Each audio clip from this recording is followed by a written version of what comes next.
E aí, pessoal, tudo bem com vocês? Então estamos aqui de volta para mais uma aula, nossa segunda aula nesse período de quarentena. E hoje nós iremos falar sobre as contradições econômicas ou socioeconômicas do mundo globalizado, certo? Então é basicamente uma continuidade da aula anterior, certo? Para falar sobre essas contradições socioeconômicas no mundo globalizado, eu primeiro tenho que entender o que é globalização, certo? Então, a gente vai partir do conceito de globalização, que é basicamente o processo de integração em diferentes dimensões que está acontecendo atualmente entre os países do globo, certo? Quais seriam essas dimensões? Eu tenho dimensão econômica, dimensão informacional, tecnológica, cultural, ou seja, os países estão se comunicando com a maior facilidade, certo? E aí o que é que propicia, o que é que possibilita essa ampliação na comunicação? Evolução dos meios de transporte e meios de comunicação, certo? Então, o fluxo de produtos, o fluxo de pessoas, de ideias, de capitais, ele torna-se mais rápido devido a esse processo, devido a essa evolução dos meios de comunicação e de transporte, certo? Entendendo isso, ou seja, sabendo o conceito básico de globalização, nós vamos para a origem da globalização. Normalmente, nós costumamos associar a globalização a um processo atual, É um processo que começa por volta dos anos 90 e que passa a configurar esse maior contato, essa relação maior entre os diferentes países do globo. Só que esse processo ele é um pouco mais antigo, certo? Nós podemos dizer que a globalização ela surge com o processo das grandes navegações, que inicia em 1492, certo? Então, nesse momento, nós temos o início do processo de globalização. Por quê? Porque é aqui que começa uma ampliação nas relações entre os diferentes povos do planeta. Nesse momento, eu tenho a possibilidade de conhecimento de diferentes culturas, de exploração de diferentes territórios, certo? Então, primeira fase desse processo vai ser o período chamado de grandes navegações, que nós também conhecemos como colonialismo, certo? Então, a globalização ela é um pouco mais antiga do que nós costumamos ouvir falar. Ela continua esse processo de evolução e aí nós chegamos no século XVIII. E uma das principais marcas do século XVIII é a Revolução Industrial, certo? A primeira Revolução Industrial que acontece na Inglaterra. Então aqui, pessoal, nós temos um processo de evolução dessa globalização. As relações entre esses países tornam-se mais intensa, certo? E esse período é marcado pelo neocolonialismo, ou seja, a Europa que tinha praticado colonialismo principalmente na América, com ênfase na América do Sul, América Latina, na verdade, pelo processo de exploração, agora ela procura novos territórios para explorar. E esses territórios estão onde? África e Ásia, certo? Ou seja, as relações entre os povos tornam-se ainda mais intensa nesse período chamado de neocolonialismo. Em um terceiro momento, que vai de 1945 a 1989, nós temos o período conhecido como Guerra Fria, que nós podemos configurar como um novo momento no processo de globalização. Nesse momento, inicia-se o processo de descolonização na África e na Ásia, certo? Ou seja, ali aqueles povos começam a conquistar a independência e esse processo torna-se ainda mais dinâmico. E por fim a gente chega na fase que nós costumamos dizer como globalização, que nós costumamos usar de forma mais incisiva o termo globalização, que vai de 1940, que vai para essa fase atual. Desculpa, eu fiz uma repetição aqui, mas na verdade é de 1990 até a atualidade, certo? Aqui tem um errinho, mas é besteira. Estou consertando agora. E aí, esse período aqui, que não é Guerra Fria, é o período atual, ele passa a ser chamado de período da globalização. Esse período da globalização, aí sim, vai ser marcado por esse processo de avanço dos meios de comunicação, avanço dos meios de transporte e uma interação ainda maior nas relações entre os povos. Pessoal, basicamente, esse caminho que nós seguimos aqui vai ser as fases de evolução do capitalismo. Por quê? A globalização, ela nasce com um sistema capitalista, certo? Então, é uma das principais marcas. O nascimento da globalização, ele se dá pelo surgimento do capitalismo. E aí o capitalismo surge com 4 fases. Primeira fase, capitalismo comercial. Segunda fase, capitalismo industrial. Terceira fase, capitalismo financeiro. E quarta fase, capitalismo informacional, certo?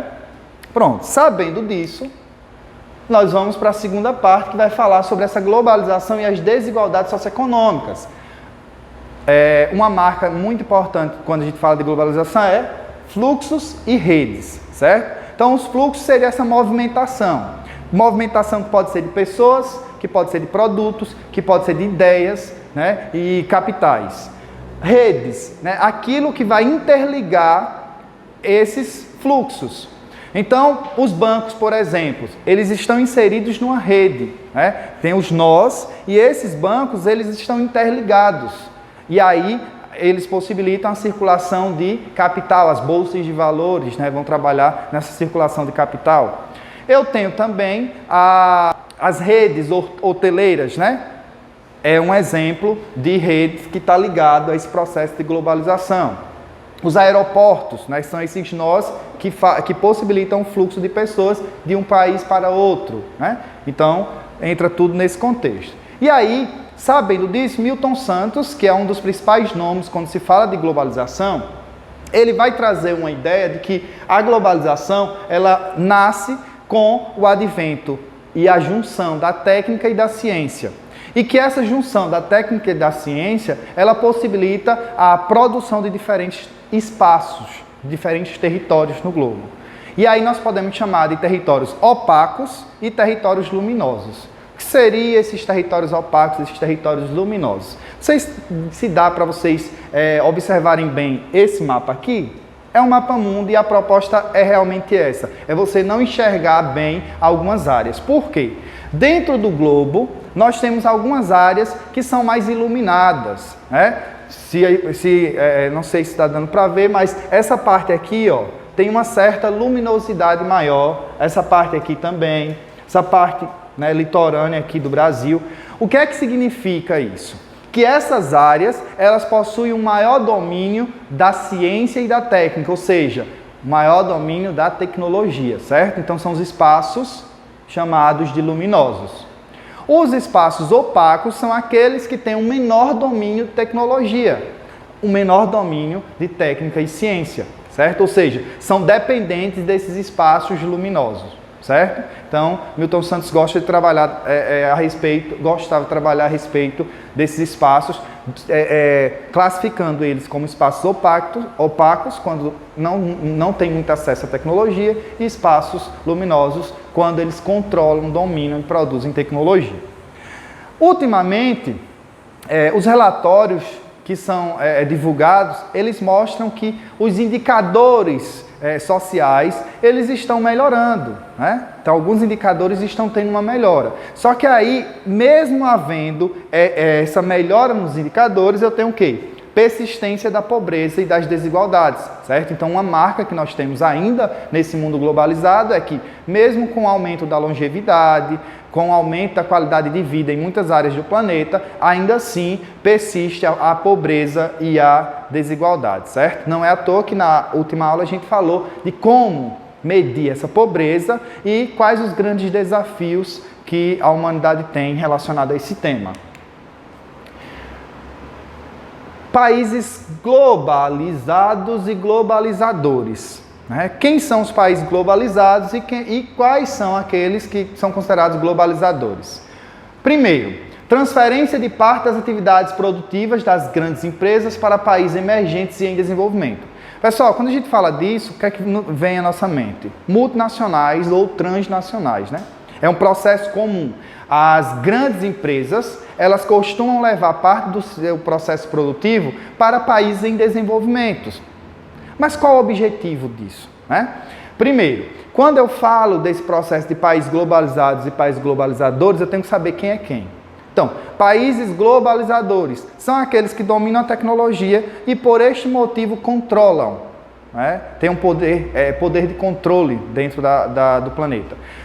Os globalizados são aqueles que sofrem, que são dependentes, que sofrem essa influência dos países globalizadores. Então, nesse processo aqui, eu tenho a multinacional, que normalmente tem sede em um país globalizador, um país rico, e essa multinacional, ela se instala em um país considerado globalizado.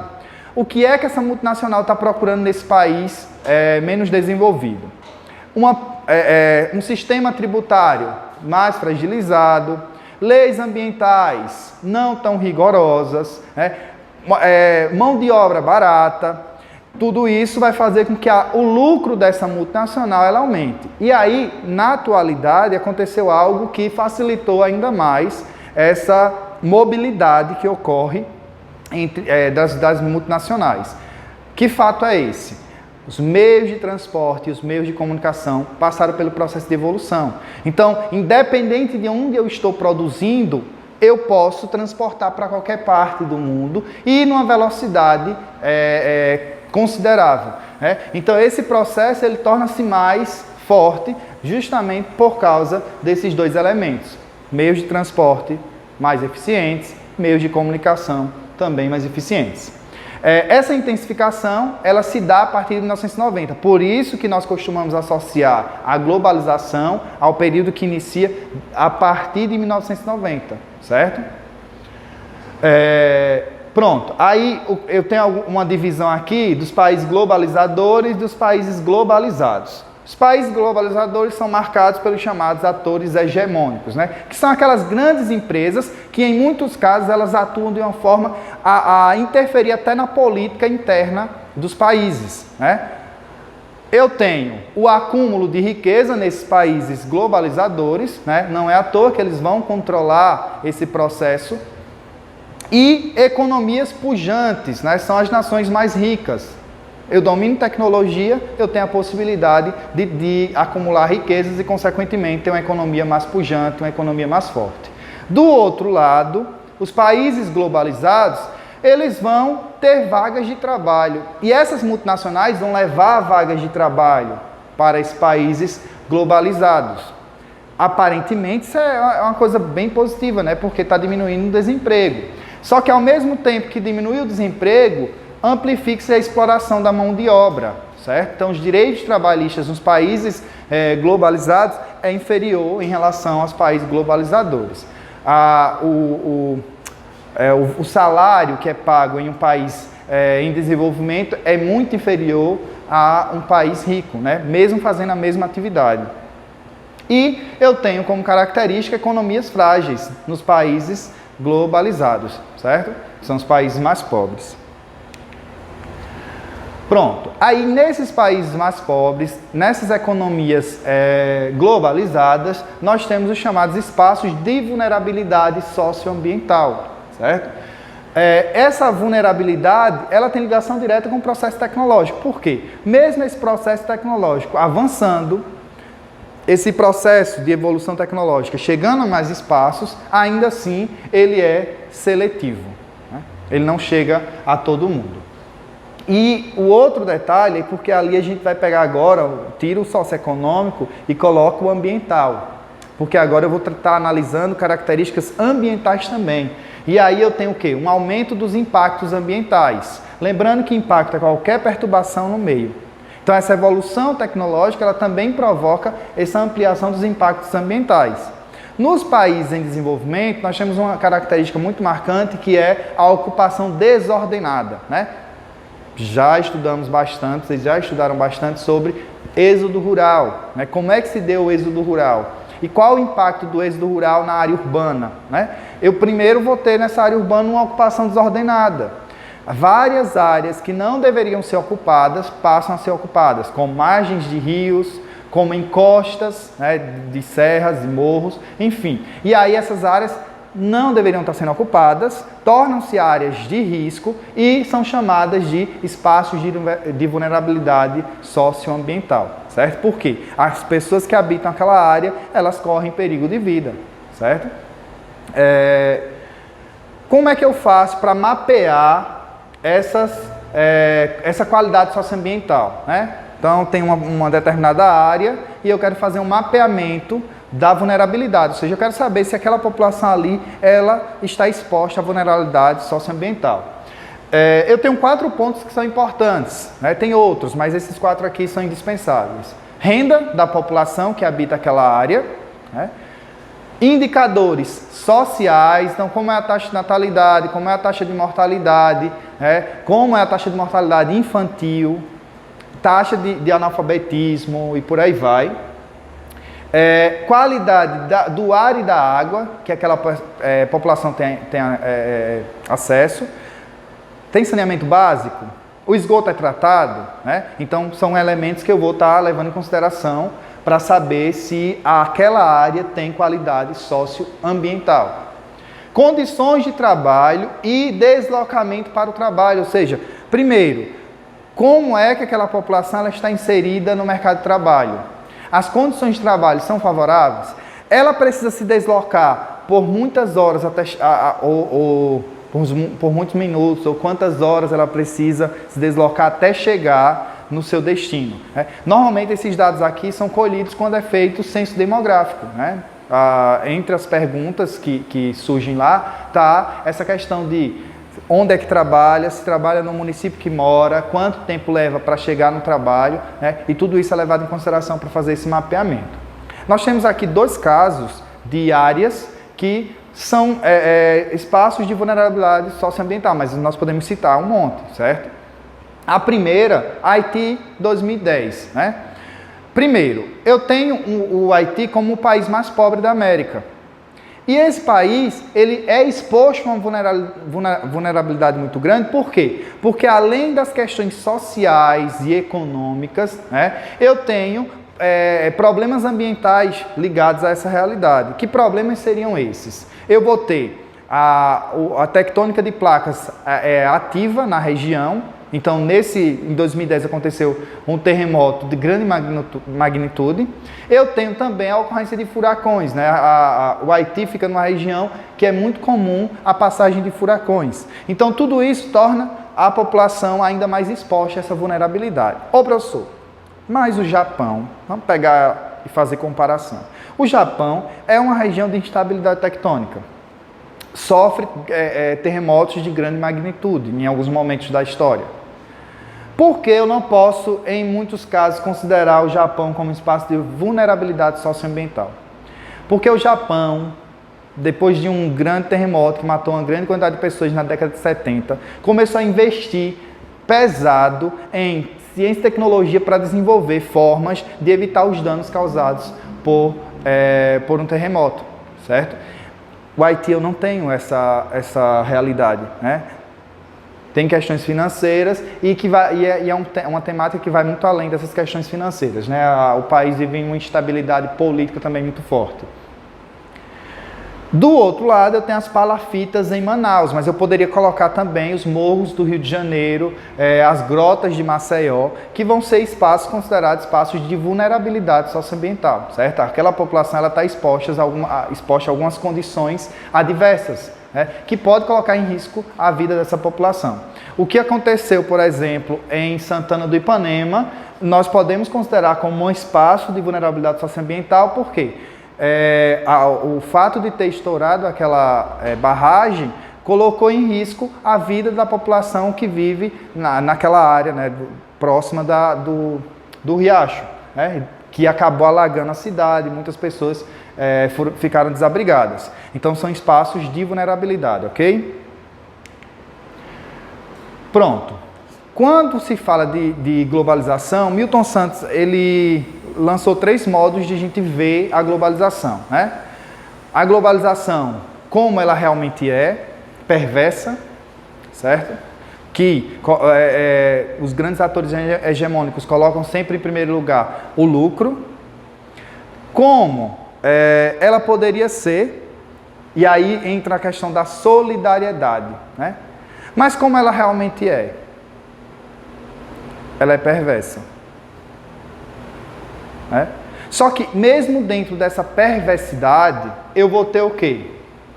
eu vou ter os espaços de solidariedade gerados pela globalização. Então, o livro, por uma outra globalização, ele vai trazer essa proposta. Como a globalização poderia ser? As empresas passam essa globalização como uma fábula, como algo que traz desenvolvimento. Se você pega e acompanha os comerciais e propagandas das empresas, a globalização ela parece muito bonita, uma fábula, mas ela é perversa, né? Como ela realmente é. E esse espaço aqui, esse slide, vai tratar justamente dessa possibilidade que a globalização pode nos trazer. E aí, pela globalização seletiva, né, os pesquisadores eles começam a mostrar que alguns espaços globais começam a tratar a globalização como uma possibilidade de solidariedade. E aí eu tenho, por exemplo, o uso da internet para trabalhos voluntários, né? Eu tenho a arrecadação de fundos, quando acontece, por exemplo, catástrofes ambientais. Nesse momento, período de pandemia, o que é que está acontecendo? Essas lives que estão sendo organizadas e que estão arrecadando fundos, arrecadando cestas básicas para a população mais vulnerável, são espaços de solidariedade que a globalização possibilita, certo? Existem alguns exemplos, como o Médicos Sem Fronteiras, que você pode ajudar, mesmo não sendo médico. O Mercy Children, e aí tem ligação direta com as crianças. Eu vou ter a Central de Emergências Villages, que essa daqui, pessoal, ela trabalha com ambulâncias que vão buscar pessoas em lugares que normalmente o Estado não chega, certo? Então, normalmente são organizações não governamentais que vão estar trabalhando com essa característica de solidariedade, né, que a globalização possibilita. E deste lado aqui eu tenho a Primavera Árabe, que é um dos maiores exemplos de uso da solidariedade gerada pela globalização, que possibilita a comunicação entre as pessoas. Na internet ela chega com grande participação nesse processo. Por quê? Os países do Oriente Médio e do Norte da África estavam passando por longas ditaduras, né? Então o povo revoltado começa a se manifestar pedindo a saída desses governantes do poder. E aí começa um levante de manifestações no norte da África e no Oriente Médio, né? Que acaba derrubando vários governos. Então, qual a forma que a população ela chegou a se unir, né? Qual foi o meio para essa união?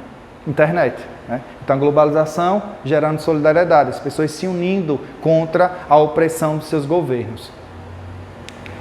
Pronto. Então, a aula de hoje é isso. Para casa vai página 30 a 33, certo? Que seriam as atividades propostas do capítulo. Espero que vocês tenham compreendido. Qualquer dúvida pode deixar mensagem no próprio YouTube que eu posso tirar. Sempre estou olhando, se tiver alguma dúvida eu posso tirar no próprio YouTube, certo? Valeu e até mais.